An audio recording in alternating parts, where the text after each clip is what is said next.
drodzy, jest mi przede wszystkim niezwykle miło, że wraz z prezesem Tomaszem Garłowskim możemy witać Was w opolskich skromnych piłkarsko progach, ale w bardzo dużej skarbnicy wiedzy, jeśli chodzi o merytorykę piłkarską.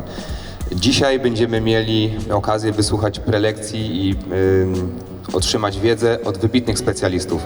Myślę, że dopiero po czasie docenicie, jak rzadko osoby takiego formatu znajdują się w Polsce i dzielą się swoją wiedzą. Będzie to konferencja, na której opowiemy o bardzo wielu nowoczesnych metodach szkoleniowych i tego, jakie są aktualne trendy.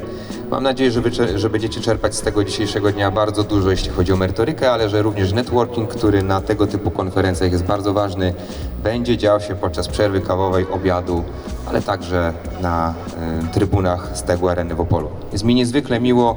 Otwieramy, zaczynamy konferencję Opolskiego Związku Piłki Nożnej i Football Academy. Dziękuję. Dziękuję serdecznie, panie prezesie, szanowni uczestnicy 5. konferencji. To kolejna przygoda i kolejne partnerstwo Opolskiego Związku Piłki Nożnej z Football Academy. Jesteśmy zadowoleni, panie prezesie, jako zarząd Opolskiego Związku Piłki Nożnej ze współpracy, z tego, że możemy wspólnie razem w partnerskim układzie organizować takie wydarzenia i szkolenia. Dziękuję wspaniałym prelegentom, że przyjęli nasze zaproszenie i mogą się podzielić swoją wiedzą, swoim doświadczeniem i swoimi przemyśleniami w zakresie tego, co kochamy, tego, co lubimy, czyli piłki nożnej. Myślę, że dzisiaj, jeszcze 2 dni przed oficjalnym zakończeniem sezonu 2024-2025, nasiąkniecie tą wiedzą, troszeczkę urlopu i mam nadzieję, że dobrze przygotujecie swoje drużyny, swoje teamy, swoje akademie do nowego sezonu 2025-2026. Wszystkiego dobrego, udanej konferencji.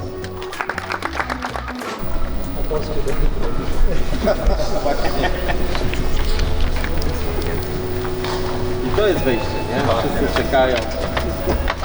Przepraszamy bardzo. Ładuję. Nie no, to jest przyjemność tak symbolicznie tylko.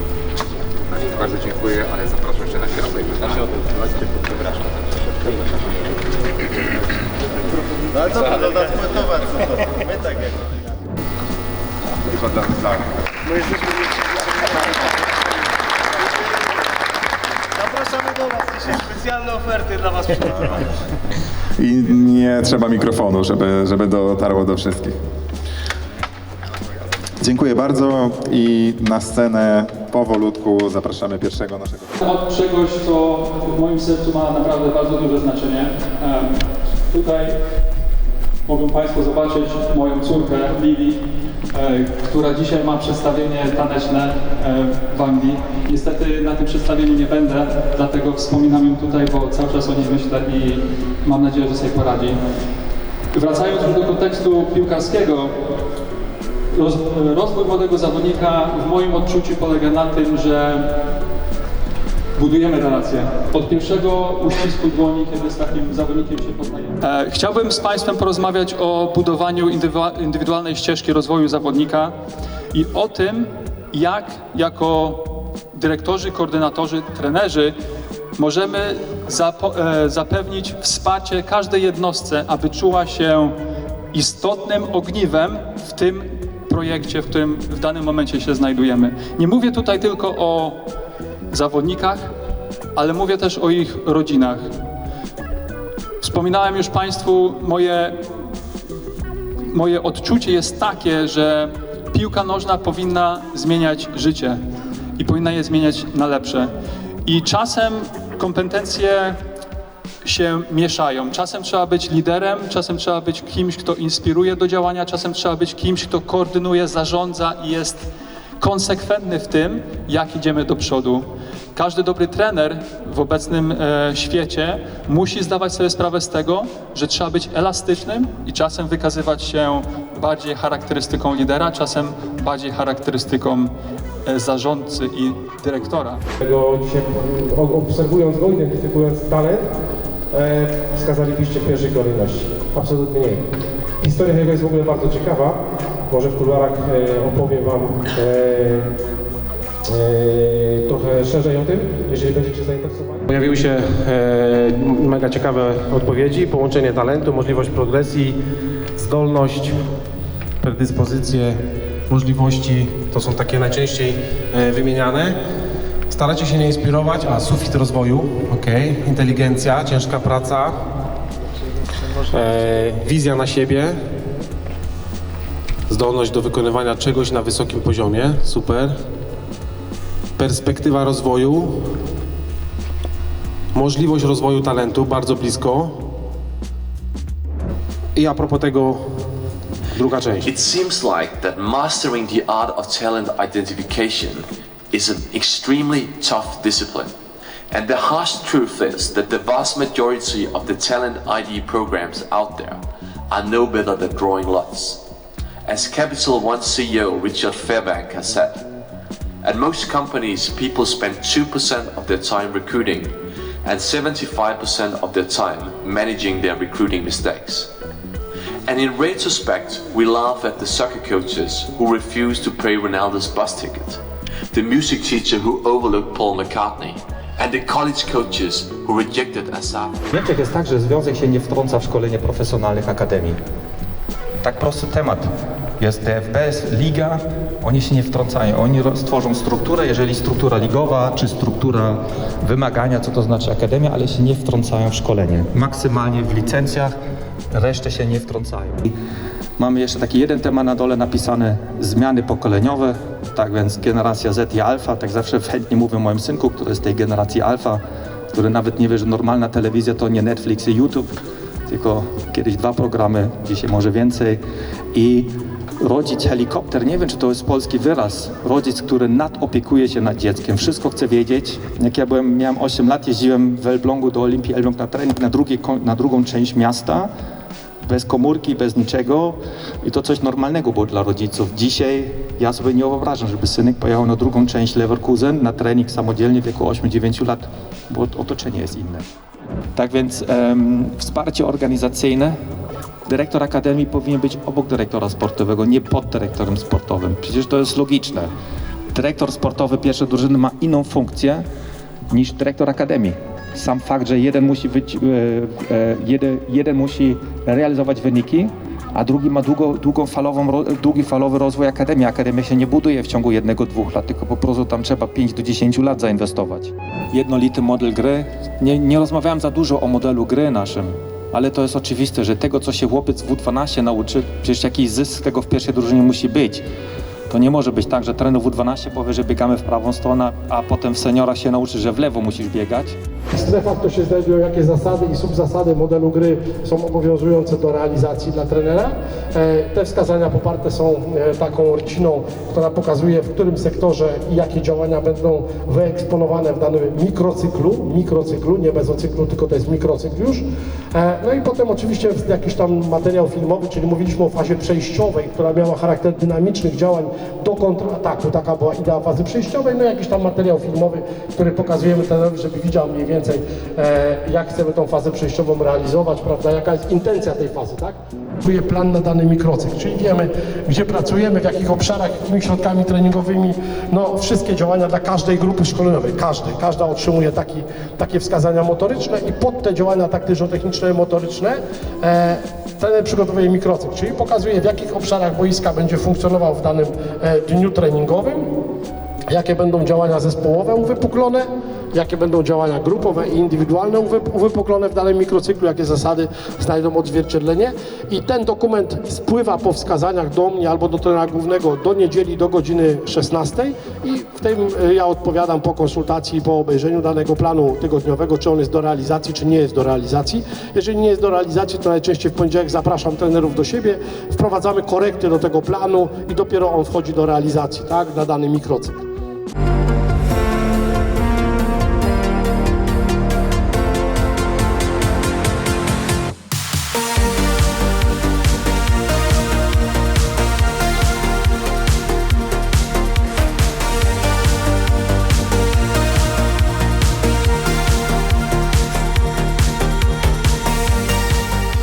Cześć, jestem Jakub Popielarz, jestem dyrektorem sportowym Football Academy. W dniu dzisiejszym organizujemy konferencję trenerską międzynarodową konferencję, na którą zaprosiliśmy prelegentów z Polski, a także z zagranicy. Mamy przedstawicieli Leeds United, Bayeru Leverkusen, Legii Warszawa, a także Polskiego Związku Piłki Nożnej. Na wydarzenie przyjechało blisko 300 trenerów, uczestników z terenu całego kraju, a także koordynatorzy i dyrektorzy, którzy na co dzień zarządzają projektami sportowymi. Wydarzenie bardzo jakościowe, jeśli chodzi o ten przekaz merytoryczny, ciekawe wykłady i na pewno poziom i ilość tej wiedzy, którą nasi uczestnicy mogą przyswoić, jest na wysokim poziomie. Jako Football Academy Group, oprócz tych działań edukacyjnych, takich jak ta konferencja, realizujemy również projekt szkółek piłkarskich dla dzieci w wieku od 2 do 12 lat, a także elitarny projekt klubu piłkarskiego dla najzdolniejszych juniorów występujących na poziomie Centralnej Ligi Juniorów, czyli FASE Szczecin. Wielu naszych zawodników, absolwentów FASE Szczecin gra na poziomie centralnym. Mamy też swoich zawodników transferowanych do klubów włoskich czy portugalskich. Mamy zawodników w Atalancie, w Empoli czy w Sportingu Lizbona, więc nasze działania są bardzo szerokie, bardzo jakościowe, bardzo mocno przykładamy właśnie troskę i taką dbałość o to, żeby te wszystkie działania były jak najbardziej profesjonalne, po to, by i wszystkie osoby jako pracownicy mieli przestrzeń do rozwoju, a także nasi podopieczni, co dla nas jest szczególnie istotne. Pośród licznych gości nie omieszkam wspomnieć o przyjeździe Przemka oraz Anila z AC Sport. Cieszymy się, że byliście z nami, że też wprowadziliście super taką integrację między uczestnikami. Wasza dobra taka energia zawsze jest dodatkowym plusem naszych wydarzeń. Ja ze swojej strony oczywiście obserwuję Wasze wszelkie działania, trzymam kciuki za realizację wszystkich planów i dalszy rozwój. Asystent trenera powstał w 2013 roku z misją edukacyjną, w szczególności dla trenerów piłki nożnej, ale również dla rodziców, dla zawodników. To, że powstał w 2013 roku, to oczywiście nie oznacza, że wtedy był początek całej naszej misji, bo to trwało dużo wcześniej. Była strona internetowa, na której publikowaliśmy różne materiały związane ze szkoleniem. Były to materiały tłumaczone z różnych krajów, z różnych języków, ale później narodził się pomysł właśnie magazynu. Także już jest grubo ponad 11 lat, bo to był listopad. Przez ten czas bardzo dużo się wydarzyło. Zaczęliśmy od czasopisma, w międzyczasie wydaliśmy wiele książek, stworzyliśmy produkty internetowe, robimy szkolenia internetowe, stacjonarne, kursy wideo. Teraz pracujemy nad 2-3 projektami z naszymi partnerami ze Stanów Zjednoczonych, także myślę, że niedługo będzie się czym pochwalić. No i zupełnie nowość, która jest być może zaskakująca dla wielu, naturalny izotonik od kilku dni w polskich sklepach Lidl w Polsce. No myślę, że coś naprawdę fajnego, wpisującego się w naszą ideę, czyli w ideę jakości. Bardzo nam zależało, żeby zawsze asystent trenera kojarzył się z jakością. Nigdy nie jedziemy na skróty i mam nadzieję, że nigdy nie pójdziemy. Zawsze staramy się robić to zgodnie z naszą ideą. Teraz się mówi tak modnie z naszym DNA. I właśnie ten izotonik wpisuje się w te nasze wartości. Jest to naturalny izotonik. Z moich informacji wynika, że jedyny albo jeden z niewielu na rynku, który nie jest oparty na chemicznych związkach, tylko właśnie na sokach. Jest pasteryzowany, a nie pasteryzowany, czyli nie tracimy z właściwości odżywczych. Także wiążemy z nim duże nadzieje, bo też chcemy pokazywać, że można w sposób zdrowy i naturalny korzystać, a tak jak wspomniałem, jest to izotonik, to oznacza, że spełnia wszelkie zasady, tak zwaną osmolalność posiada właściwą dla izotoników. Nie każdy napój możemy sobie nazwać izotonikiem, a ten możemy. No i już niedługo w najbliższych dniach pojawi się również hipertonik, to będzie inny smak. Izotonik jest cytrynowy, hipertonik będzie porzeczkowy. Sporo na ten temat mówię, ale to jest naprawdę świeża sprawa i z dumą chciałbym o tym poinformować. Nazywam się Grzegorz Gromacki, jestem jednym z twórców marki Asystent Trenera. Marcin już mówił, czym się zajmujemy, ale ja jeszcze dopowiem o paru naszych projektach, które gdzieś tam raczkują. Tak, zaczynamy z tymi projektami wchodzić na rynek. Są to organizacja staży zagranicznych dla trenerów w różnych klubach europejskich. Byliśmy w Bilbao, byliśmy w Leverkusen, byliśmy w Benfice. No, planujemy w najbliższym czasie jeszcze kilka klubów pozyskać i zorganizować tam wyjazdy dla trenerów, bo to są mega wartościowe wyjazdy. Ludzie wracają bardzo zadowoleni. To im otwiera też perspektywę na nowe rzeczy i widzimy, że w tą stronę warto iść. Dodatkowo mamy projekt szkoleń, które robimy w klubach. Czyli tak naprawdę badamy potrzeby klubu i organizujemy dla nich szkolenia, czy to dla trenerów, czy dla rodziców, czy dla kadry zarządzającej, czy dla dzieci. Tak naprawdę na wszystkie te filary klubów możemy zrobić szkolenia. Robimy badanie, jakie jest potrzebne, jaka tematyka. Dobieramy prelegenta, przyjeżdżamy na miejsce i robimy te szkolenia. Widzimy, że to jest chyba przyszłość szkoleń. Bo to się sprawdza bardzo, bardzo fajnie. Zrobiliśmy do tej pory chyba około 10 takich szkoleń, ale mocno w ten projekt wierzymy, że to jest dopiero początek, bo efekty są naprawdę dobre.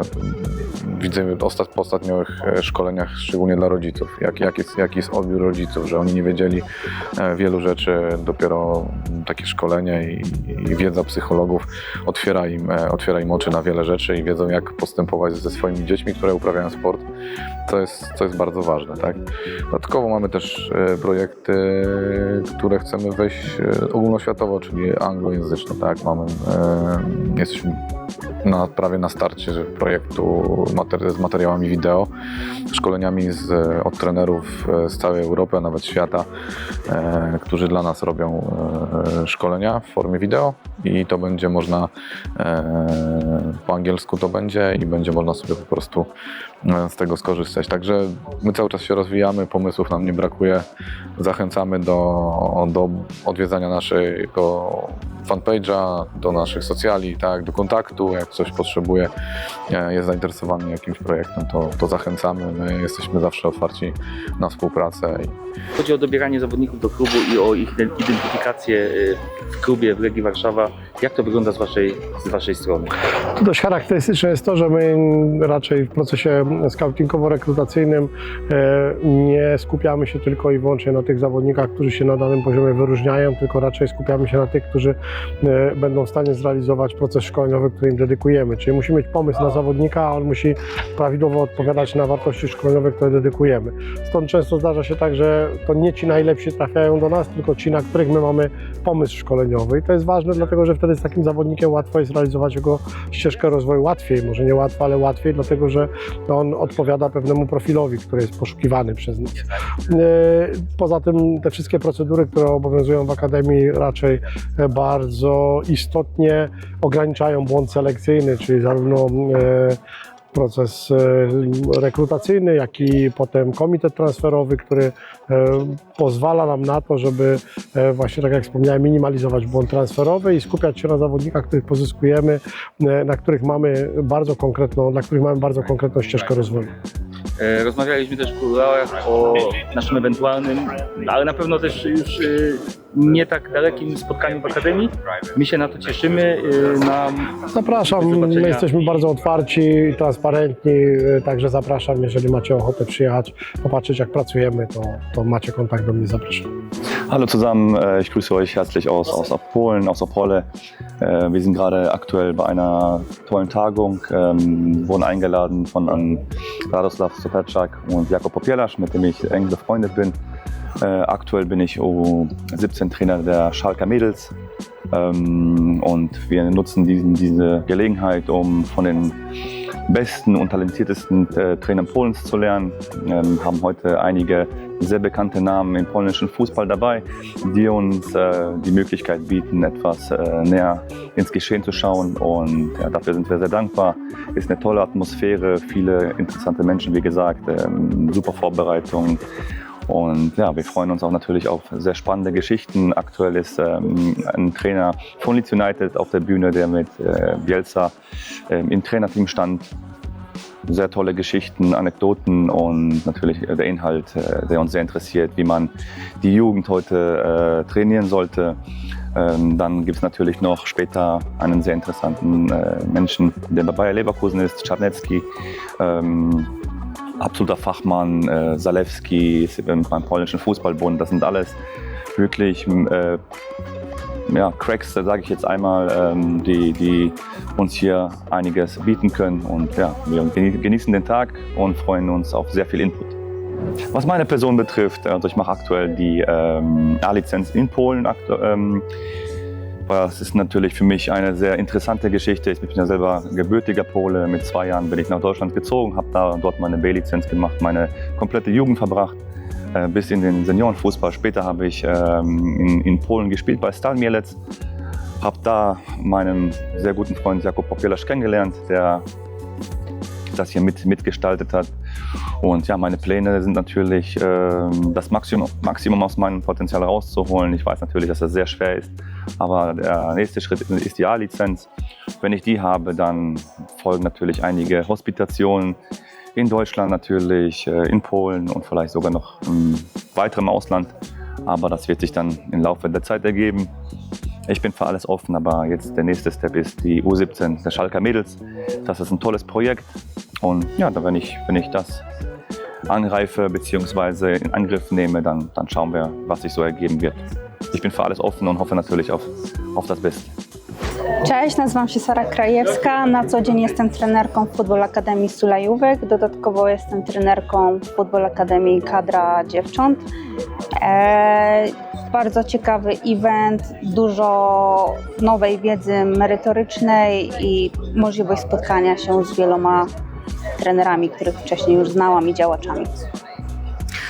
Cześć, nazywam się Lisowska Magdalena. Ja jestem trenerką w Warszawie grupy Mokotów, zarówno młodszej, jak i starszej grupy.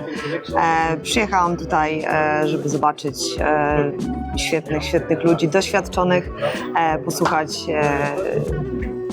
wiedzy, którą chcą nam przekazać, którą de facto możemy wykorzystać później my w naszych grupach.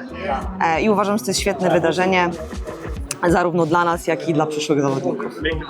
Krzysztof Włóczek, doktor nauk humanistycznych. Ja jestem w trakcie opracowywania takiej innowacyjnej, aczkolwiek sięgającej starożytności metody wychowania młodego człowieka.